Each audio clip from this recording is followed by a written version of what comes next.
For decades, Moscow believed it was untouchable. Putin promised his people the war would never reach them.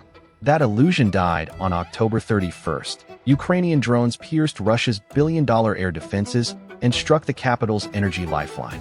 Within hours, 500,000 Russians sat in darkness. No power, no heat, no water. For 48 hours, Moscow experienced what Ukraine has endured for 3 years. This is how Ukraine brought the war home to Putin's doorstep. The operation began at 2:17 a.m. Moscow time. Ukrainian intelligence had identified a critical vulnerability in Russia's power grid architecture, a weakness dating back to Soviet-era infrastructure planning. The target wasn't Moscow itself. It was the arteries feeding the capital. Ukrainian forces launched a coordinated swarm attack using long-range drones. According to Russian Defense Ministry reports, 11 drones were intercepted over Moscow Oblast. But that number tells you everything about what got through. When you're bragging about shooting down 11 drones, you're admitting dozens more reached their targets. The primary strike hit the Smolensk power station, 380 kilometers west of Moscow.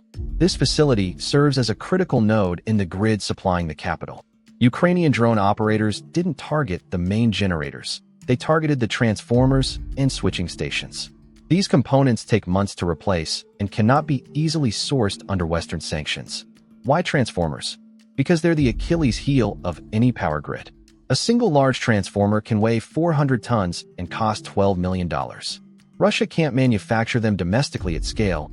They import them from Germany and China. Under current sanctions, replacement timelines stretch from months to years. Ukrainian planners knew exactly where to strike for maximum long-term damage. Simultaneously, a second wave struck the Bryansk energy hub, 340 kilometers southwest of Moscow. This created a cascading failure scenario. When Smolensk went offline, the grid automatically rerouted power through Bryansk. But Bryansk was already burning. This is textbook infrastructure warfare. Hit multiple nodes simultaneously so the system can't compensate. Russian air defense systems faced an impossible choice. S-400 batteries positioned around Moscow engaged the drone swarm, but Ukrainian operators had learned from previous strikes. They flew low, used terrain masking, and launched decoys to saturate Russian radar. Some drones carried electronic warfare payloads that jammed Russian communications. Others were simple decoys made from foam and plywood, designed to draw expensive interceptor missiles. In the chaos, Russian air defenses reportedly shot down their own Su-30SM fighter jet near Belgorod, a $50 million friendly fire incident that highlights the panic in Russian command centers. The pilot ejected safely, but the incident reveals how overwhelmed Russian air defense operators were. When you're shooting at everything in the sky, you eventually hit your own aircraft. By 3:45 a.m., emergency protocols activated across Moscow Oblast. The city of Zhukovsky, home to 120,000 residents, lost all power. Podolsk, with 290,000 residents, went dark. Suburbs surrounding the capital experienced what Russian officials called emergency situations in the power system, bureaucratic language for total blackout. The attack exposed a fundamental truth Putin has hidden from his people. Russia's infrastructure is vulnerable, outdated, and cannot be defended. For the next 48 hours, Moscow's suburbs descended into chaos. This wasn't just about lights going out. Modern cities are entirely dependent on electricity for survival, especially as winter approaches. Water pumps stopped working. High-rise apartment buildings, which dominate Russian urban architecture, rely on electric pumps to move water above the third floor. Within 6 hours, residents above the fourth floor had no running water. No showers. No toilets. No drinking water. Families filled bathtubs and buckets before the water pressure died completely. Elderly residents on upper floors were trapped. No elevators, no water, no way to escape their apartments. Heating systems failed. Moscow temperatures in late October hover around 3 degrees Celsius. Without electric heating systems, apartments became dangerously cold. Elderly residents and families with young children faced hypothermia risks in their own homes. Russian social media filled with videos of people huddled under blankets, wearing winter coats indoors, burning furniture for warmth. Internet and mobile networks collapsed. Cell towers have backup batteries, but those last only 4 to 6 hours.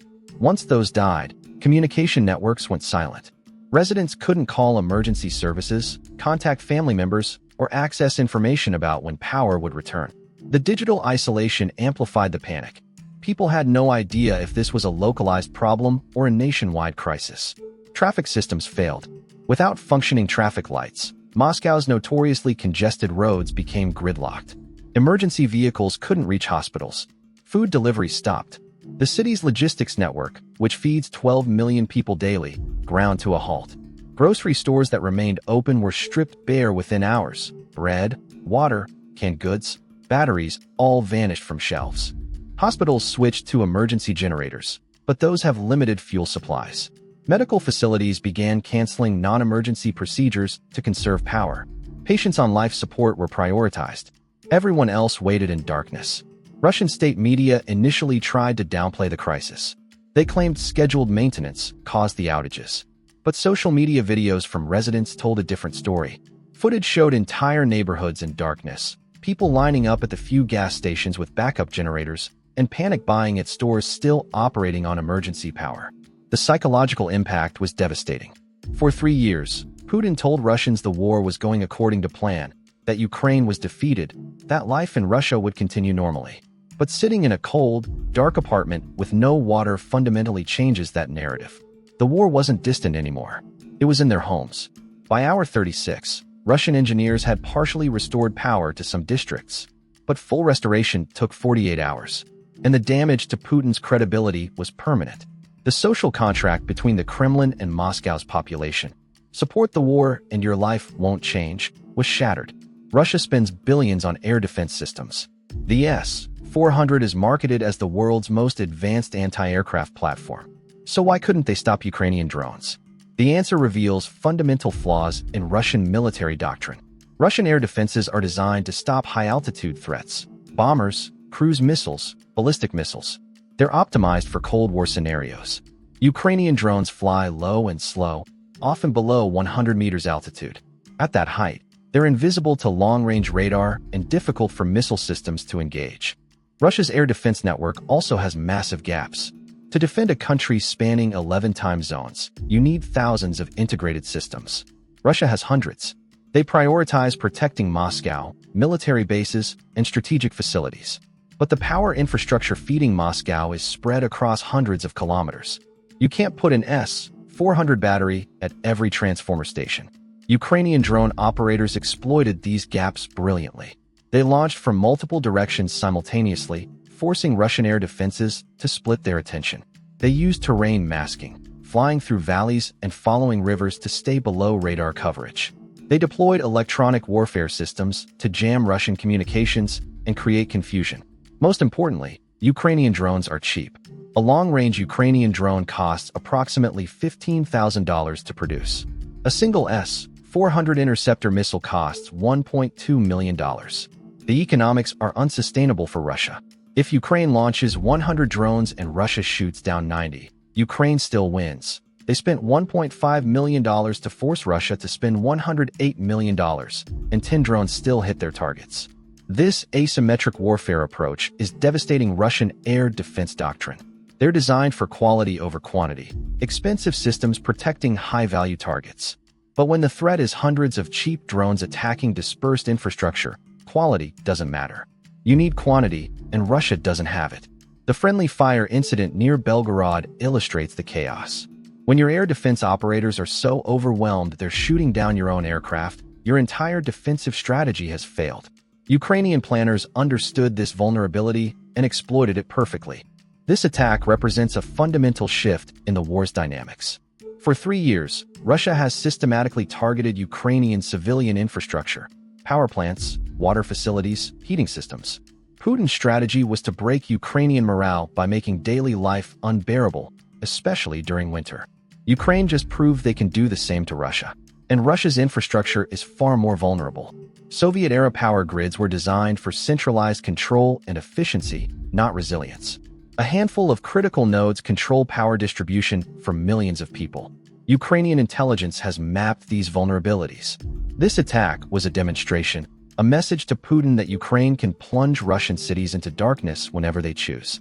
The economic implications are staggering. Every hour of blackout costs Moscow's economy an estimated 2.3 billion rubles. Businesses lose revenue. Manufacturing stops. Financial systems go offline. For a Russian economy already strained by sanctions and war spending, these infrastructure attacks create unsustainable costs. Consider the ripple effects. Moscow's financial district went dark for 48 hours. Stock trading halted.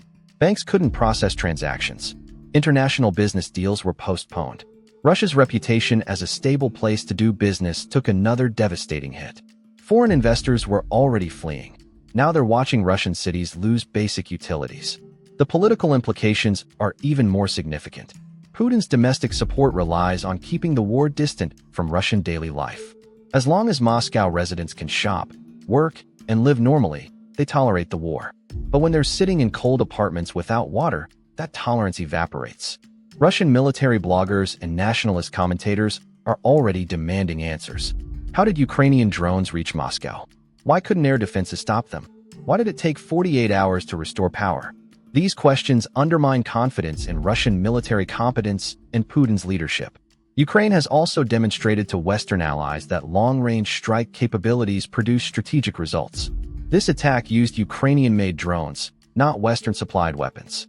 But it proves the concept. Striking Russian infrastructure creates leverage for negotiations and imposes real costs on Putin's war effort. Most importantly, this attack changes the psychological calculus. Russian citizens now understand the war can reach them. The next time Putin threatens escalation or nuclear rhetoric, Russians will remember sitting in darkness and wonder if their leaders' decisions are worth the consequences they personally face. That's the ultimate strategic victory, turning Putin's own population against his war. For 48 hours, Moscow experienced what Ukraine has endured for 3 years. The blackouts, the cold, the fear, the uncertainty. But there's a critical difference. Ukraine's infrastructure attacks come from a country fighting for survival against an invading force. Russia's infrastructure attacks come from a country that chose this war. Putin promised Russians the war would never touch them. That promise is broken. Ukrainian drones have proven they can reach Moscow, strike critical infrastructure, and disrupt millions of lives. And this was just one attack. Ukrainian forces are producing thousands of long-range drones. The capability exists to repeat this operation weekly. The question now is whether Putin will acknowledge this new reality or continue escalating a war that increasingly threatens Russian citizens directly. Every Ukrainian strike on Russian infrastructure creates domestic pressure on Putin to end the war. That's the strategic calculation. Make the war costly not just for Russian soldiers at the front, but for Russian citizens at home. Moscow sat in darkness for 48 hours. That's 48 hours Putin can't give back. And it's 48 hours that changed how Russians view this war. The conflict isn't distant anymore. It's in their homes. And it's not going away.